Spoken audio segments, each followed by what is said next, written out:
Been a little while since I've talked about a point and click adventure. Oxenfree.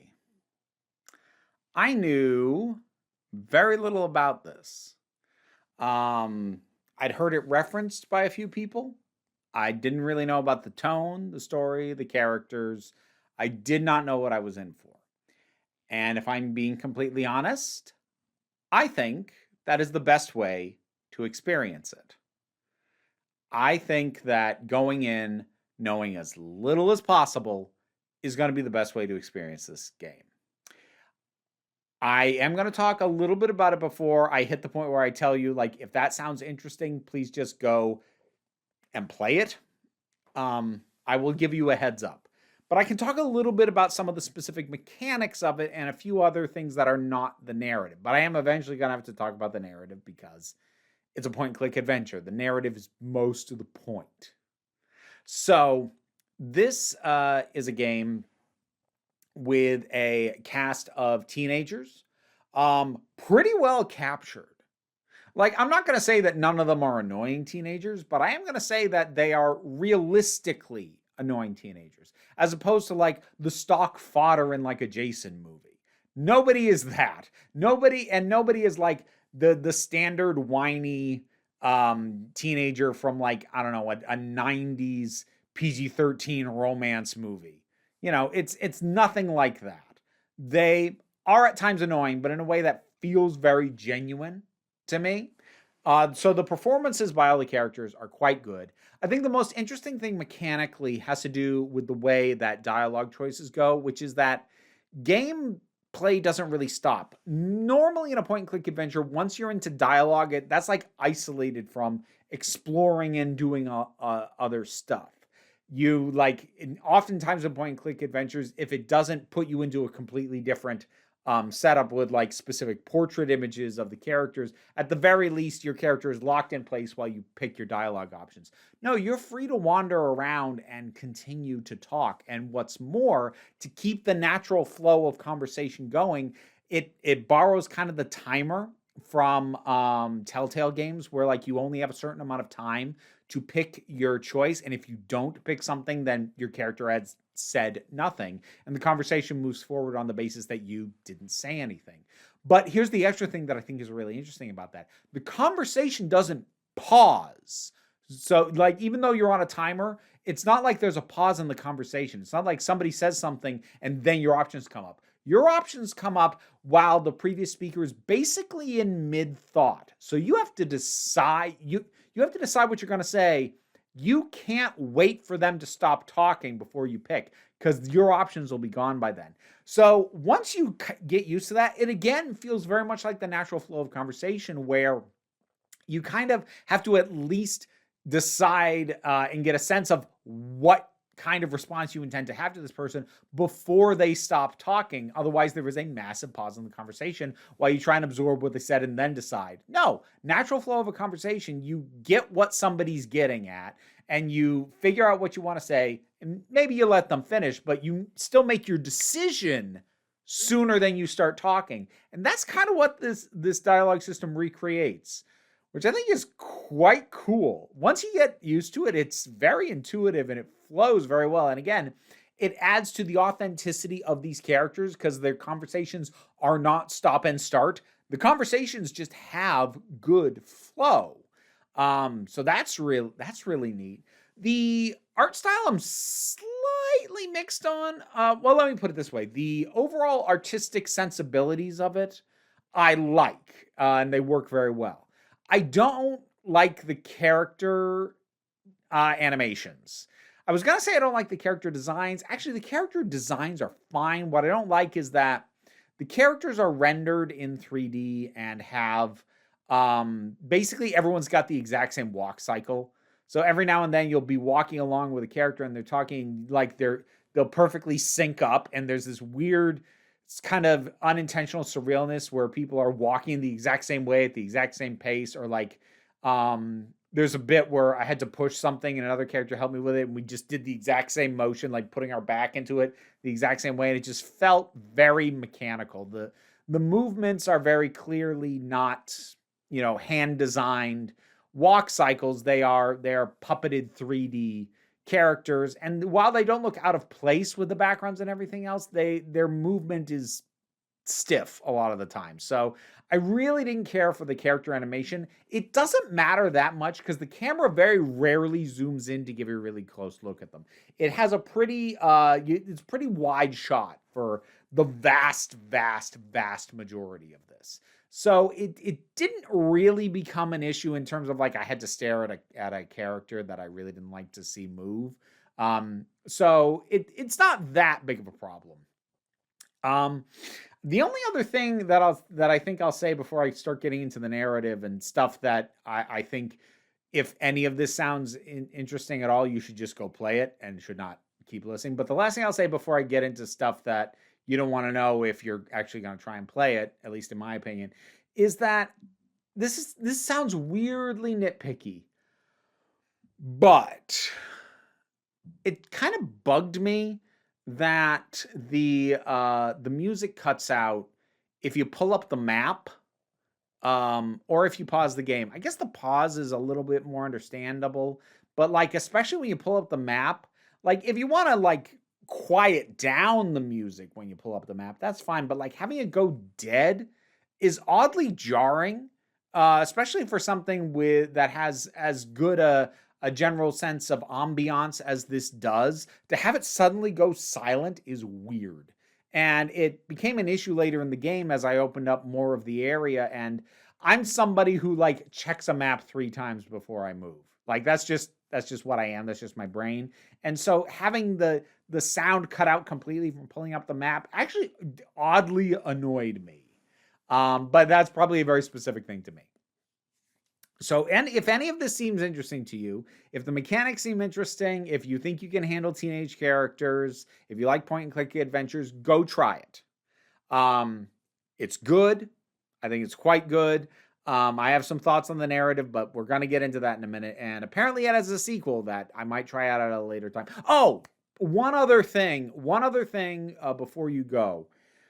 Be aware if you have any issues with certain kinds of sounds, because like I said, there's a lot of ambiance, and that includes a lot of ambient noise as well. There's a lot of, like, one of the things is your character has a radio, and it's a fairly common thing that you have to like turn the knob on the radio to tune into different frequencies. So you're gonna be listening to a lot of static and a lot of broken up things, and there's a lot of sounds that if you're particularly sensitive to that kind of noise, this might actually be really hard for you. So that's the major caveat I'm going to put on this. But other than that, I do recommend it. So that having been said, we're going to do spoilers in a minute. Okay, here we go. So it's a ghost story, which I really enjoyed not knowing. Like, it had the general energy and tone and mood, especially once we got into the caves, of like, something's going to go wrong, but I'm like, I don't know what this is. This could be another dimension. This could be aliens. This could be a wizard. This could, like, like on a much smaller scale, kind of had that feeling of the first season of Lost. Like, this could be literally anything causing this. This could be government experiments. This could be limbo. Who the hell knows? But I enjoyed where it went, and the recurrent use of the triangles. That was a good, strong visual. And jeez, it got there. There's a fair amount of, I guess you could call them jump scares.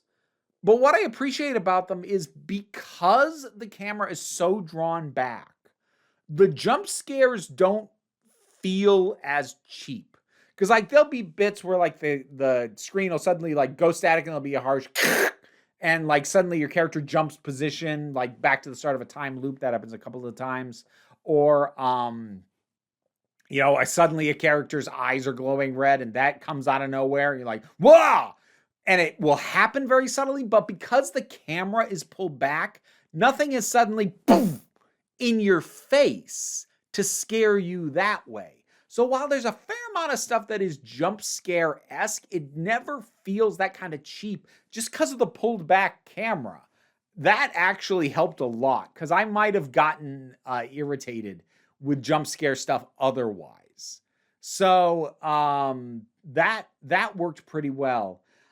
I don't know if I'll find the time to try another playthrough. I want to, because I get the sense that it's the kind of game that if I chose to go with different characters at different points and different interactions, like I could have had a fairly different story in terms of what I experienced and who I was on good terms with by the end of all this. Because that's kind of the main difference, is the impression I get is who is your character still talking with after all this. So I will say that I think there's two things that are going to be minor quibbles, very minor.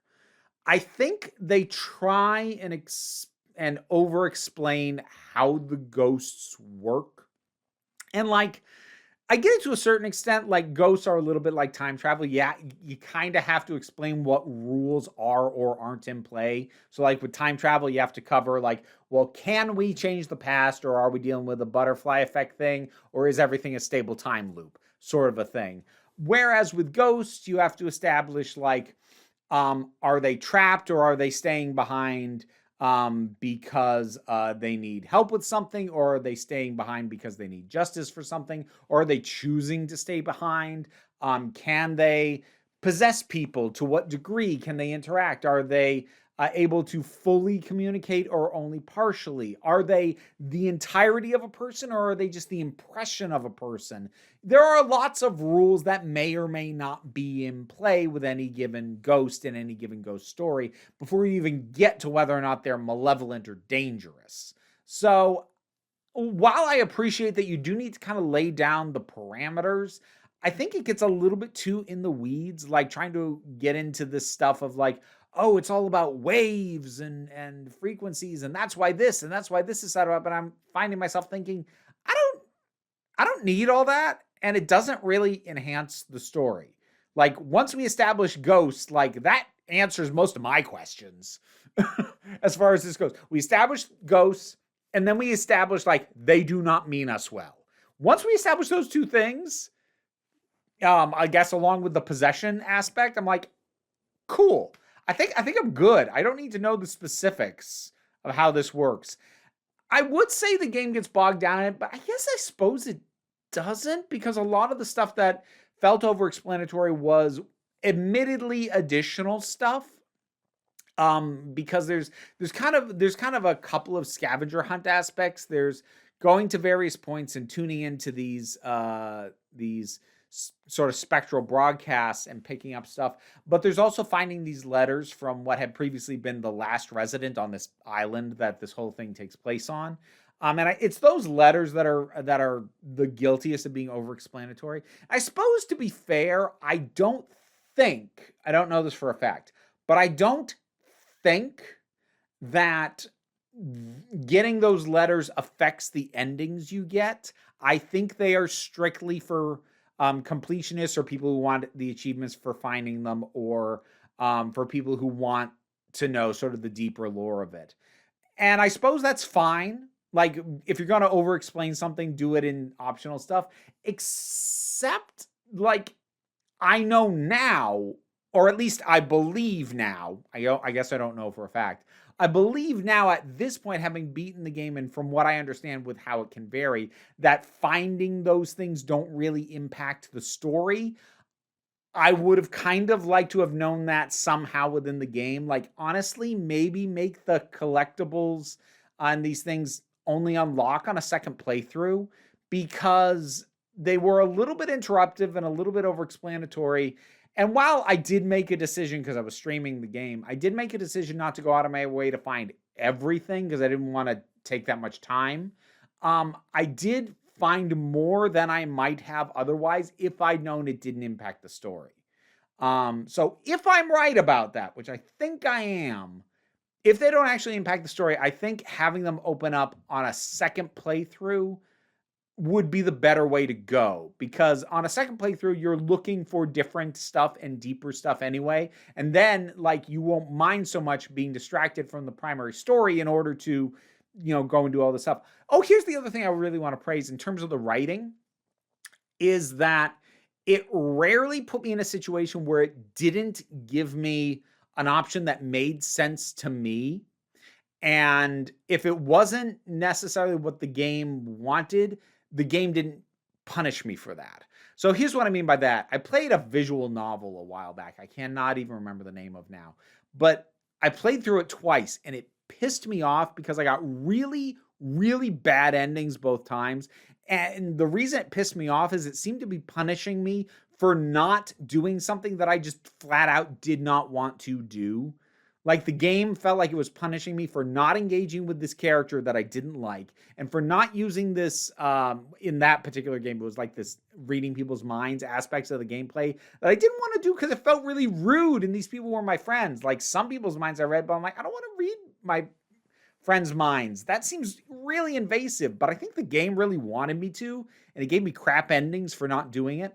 This game doesn't have anything like that. There are a number of points where like I made a snap decision because like you've got the timer and only so many options. And I'm like, oh crap, is the game gonna like be real garbage to me because I went with that choice that seems like it wouldn't necessarily allow for how the story might go best? Because like when I'm acting on instinct and an option comes up, let's just get out of here. Yeah, I'm gonna go with that.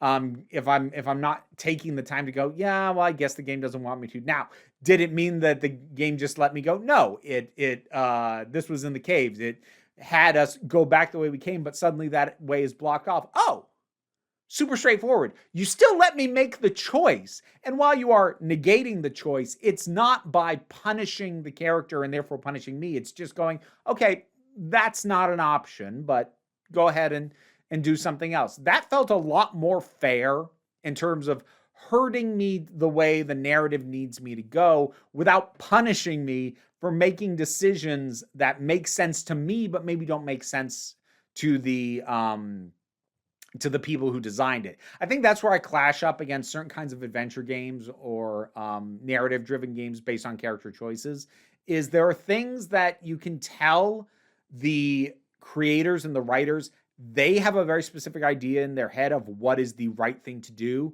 But if for whatever reason you don't agree, the game is going to punish you for that. It's sort of the moral choice equivalent of moon logic puzzles in older point-and-click adventure games where it's like, okay, maybe this made sense to the person who designed it, but that does not make sense to me. Like an interaction, dialogue equivalent to that. This doesn't have that. When it gave me options and I could usually find one that fit how I felt. And even when like called on some of them later by some characters, I was able to go, look, this is what it is. I was given an opportunity later, like to explain myself in a way that also felt pretty sincere. So it's actually quite well written. The more I think about the dialogue and how many branching choices and how many things had to interact and complicate each other, it's pretty sophisticated on that level. It's pretty impressive. And if your writing is really good in a game that's mostly narrative, I guess you nailed it. Oxenfree. Have you played it? What did you think about it? Whatever your thoughts are, drop something down in the comments. Let's talk about it. Patreon pays the bills and enables me to do this as my living. Even if you can't help me out that way, like, share, subscribe. They all help me out. Don't worry too much about it, though. We take a relaxed attitude around here so you can come on back next time you need a break.